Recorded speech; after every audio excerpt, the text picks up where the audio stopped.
గారికి ఒక వ్యక్తిగతమైనటువంటి నిందారోపణలు చేయాలనేటువంటి కవితకు అసలు ఫస్ట్ ఇష్టం ఉండదు. మేము వ్యక్తులను టార్గెట్ చేస్తలేము. మేము పోతున్న క్రమంలో మొన్న ఇప్పుడు నుంచే అన్న మాట్లాడుతూ కూడా ఏం చెప్పి వనపర్తి పోతే నిరంజన్ రెడ్డి, నల్గొండ పోతే జగదీశ్వర్ రెడ్డి, ఇలా ఎందుకు వస్తున్నాయన్న ఈ మాటలు? వనపర్తికి మేము పర్యటన పోతే ఆ ప్రాంతంలో పెబ్బేరు సంత ఉంటే ఆ సంత సంబంధించిన ఆక్రమించిన జనం చెప్పిళ్ళు. చెరువులను కూడా చెరువు చిక భూములను కూడా ఆక్రమించేసి కన్వర్షన్ చెప్పించిండు నిరంజన్ రెడ్డి గారు అని జనం చెప్పిళ్ళు. కాబట్టి మేము ఏదైతే జనం చెప్పినటువంటి అంశాలు ఉన్నాయో పబ్లిక్ తెలిసే విధంగా మేము చెప్తా ఉన్నాము. ఇలా మేము ఒక బీఆర్ఎస్ టార్గెట్ చేసిన మాట తప్పన్నా. ఎందుకు చెప్తున్నామంటే ఇదే బీసీ బిల్లు విషయంలో మన ఏదైతే కాంగ్రెస్ పార్టీ మోసం చేసేసి స్థానిక ఎన్నికలకు పోయిందో ఈ స్థానిక ఎన్నికలకు పోయినటువంటి కాంగ్రెస్ పార్టీకి బుద్ధి రావాలని చెప్పేసి గ్రామాన ఉండబడేటువంటి జెండా గద్దెలు కాంగ్రెస్ గద్దెలు కూల్చండి అని చెప్పేసి అంత ధీరవంతులాగా పిలుపునిచ్చినటువంటి సతీష్ రావు గారు ఇలా మా కాంగ్రెస్ కాంగ్రెస్ విమర్శించలేదు ఎట్లా మాట్లాడుతున్నారు? శ్రీకాంత్ గారు ఒక నిమిషం. సతీష్ రావు గారు ఓకే, కవిత గారు అందరితో మాట్లాడుతూ ఎమ్మెల్యేలంతా బీటీ బ్యాచ్ తర్వాత మాట్లాడుతున్న క్రమంలో సరే కొంత అభివృద్ధి జరగలేదని విమర్శలు చేశారు. కానీ మాధవరం కృష్ణారావు గారు నీ అయ్యా కేసీఆర్ అని మాట్లాడడం కావచ్చు, కొంత శృతి మించినట్టు మీకు అనిపించలేదా మాధవరం కృష్ణారావు కామెంట్స్ లో? అంటే వారి వ్యక్తిగత జీవితం పొలిటికల్ 40 సంవత్సరాలు ఆయన సేవ కోసం చేస్తుంటే నువ్వు బట్టగాల్చి మీదేసి లేకపోతే నేను వస్తున్నానే పోయి క్లీన్ చేస్తున్నా అనడం తప్పు కదా. హెచ్ఎండిఎఫ్డబ్ల్యూఎస్ లో వర్క్ అది గవర్నమెంట్ వర్క్ 1 వీక్ కిందనే గవర్నమెంట్ ఆఫీసర్స్ డిసైడ్ చేసిన ప్రోగ్రామ్ అది. ప్రోగ్రామ్ మీరు కవిత గారు మంత్రి పదవి అమ్మిళ్ళు ఆ ఇల్లు కట్టినామని చెప్పేసి ఆరోపించినటువంటి కృష్ణారావు గారు, కవిత గారు నిజంగానే మంత్రి పదవి అమ్మితే కొన్న మంత్రి ఎవరో కృష్ణారావు గారు చెప్తారా? మరి ఒకవేళ కవిత గారు మధ్యవర్తిత్వం వహించి మంత్రి పదవి అమ్మితే కేసీఆర్ గారైనా ఎవరి భుజం మీద తుపాకీ పెట్టి ఎవరిని కాల్చుతున్నారు? ఇలా హరీష్ రావు మాయలో పడి కేసీఆర్ గారిని టార్గెట్ చేసిందే కృష్ణారావు గారు. ఇలా మంత్రి పదవి అమ్మిళ్ళు అంటే కవిత మధ్యవర్తిత్వం వహించిందంటే దానికి కారణం ఎవరన్నా అమ్మిన వ్యక్తి కేసీఆర్ గారే కదా. ఎవరి క్యాబినెట్ అన్నది? కేసీఆర్ గారి క్యాబినెట్ లో మంత్రి పదవి కృష్ణారావు ఒప్పుకున్నాడా? అంటే కేసీఆర్ గారు మంత్రి పదవి అమ్మిండా?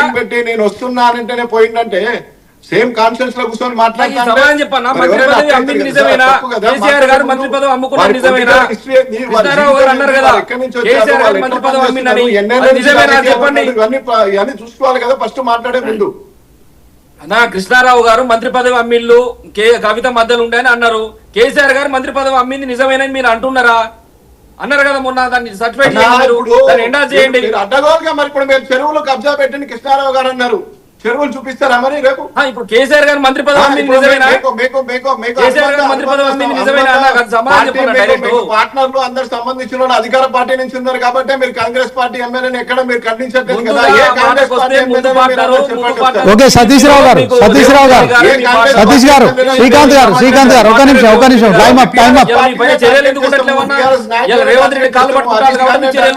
కేటీఆర్ గారిని టార్గెట్ చేస్తామంటే ఎట్లా?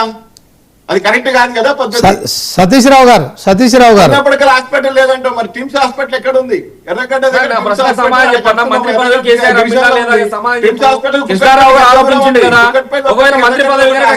ఎర్రగడ్డ అమ్మింది కనుక నిజమే అయితే ఈ రోజు కవిత గారిని సస్పెండ్ చేసినట్టుగా ఆయన అబద్ధం కనుక సస్పెండ్ చేయాలని కోరుతున్నాం. ఆయన చెప్పింది అబద్ధం అయితే చెప్పింది నిజమే అయితే శ్రీకాంత్ గారు కవిత గారి దగ్గర నిజంగానే మాధవరం కృష్ణారావు అవినీతి చేశారు, ఆధారాలు ఉంటే బయట పెట్టొచ్చు కదా, ఏమంటారు? 100% అన్న ఖచ్చితంగా వస్తాము, ఆ రోజు కూడా వస్తుంది. అందుకని ఈ రోజు కవిత గారు కూడా స్పష్టంగా చెప్పిండు, ఈ రోజు నేను మాట్లాడింది కేవలం ఒక టాస్ లాంటిదే, రేపు భవిష్యత్తులో టెస్ట్ మ్యాచ్ ఆడేది ఉన్నది అనేటువంటిది స్పష్టంగా చెప్పిండు.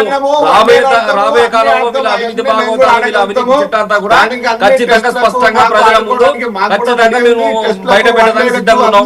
అవసరమైన ప్రతి నియోజకవర్గంలో కూడా తెలంగాణ జాగృతి తరఫున ప్రజా దర్బార్ నిర్వహిస్తాం. బాధితులందరూ ఒక వేదిక తీసుకొస్తాం. ఆ రోజు మీ మీడియా ఇస్తారు కదా అన్న, ఈ రోజు మేము అబద్ధాలు చెప్పొచ్చు కావచ్చు కాక. ఈ రోజు అదే యాదగిరి గౌడ్ వచ్చేసి 18 భూమి కబ్జా చేసిండు కృష్ణారావు గారు అని చెప్తున్నారు. మరి ఆ బాధితునికి ఎవరైనా బాసడగా నిలబడేది? శ్రీకాంత్ గారు ఇదే సమయంలో మాధవరం కృష్ణారావు గారు చేసిన ఆరోపణ విషయంలో కూడా కవిత గారు మరి అతను విసిన సవాల్ కూడా జవాబు చెప్తారా? ఖచ్చితంగా చెప్తామన్నా. ఇలా చెప్పింది అదే కదన్నా. ఇలా నీ కొడుకులు సంబంధించినటువంటి ప్రణవ్ కన్స్ట్రక్షన్ అక్రమాలు చెప్పినావు. 70 ఎకరాల వెంచర్ ఇస్తే 70 ఎకరాల వెంచర్ లో నువ్వు చేసిన అక్రమాలు ఎన్ని భూమిలో నువ్వు కొల్లగొట్టని చెప్పినావు. ఇండస్ట్రియల్ సంబంధించినటువంటి దాలా ఏదైతే పాలసీ తీసుకొచ్చిందో ఆ పారిశ్రామిక కారిడార్లను సంబంధించినటువంటి వాటిని కూడా ఇలా నువ్వు వాటిని కూడా దారాదత్తం చేసుకున్నావు. నీ అనునీయులకు నీ బంధువులకు వాటిని ఇప్పించుకున్నావు. 2023 సంవత్సరంలో కూడా మీరు కన్వర్జన్ పాలసీ కింద చేసుకున్నటువంటి ఆ ల్యాండ్ ఏవైతున్నాయో నీ బంధువుల పేరు మీద నువ్వు చేయించినావు, నీ బినాముల పేరు మీద చేయించినావు. వాటన్ని ఆధారాలు ఉన్నాయని అంటున్నాం మేము. ఓకే థ్యాంక్ యూ మొత్తానికి ఓకే థ్యాంక్ యూ శ్రీకాంత్ గారు అలాగే సతీష్ రావు గారు ఇద్దరు కూడా డిబేట్ లో పార్టిసిపేట్ చేసినందుకు.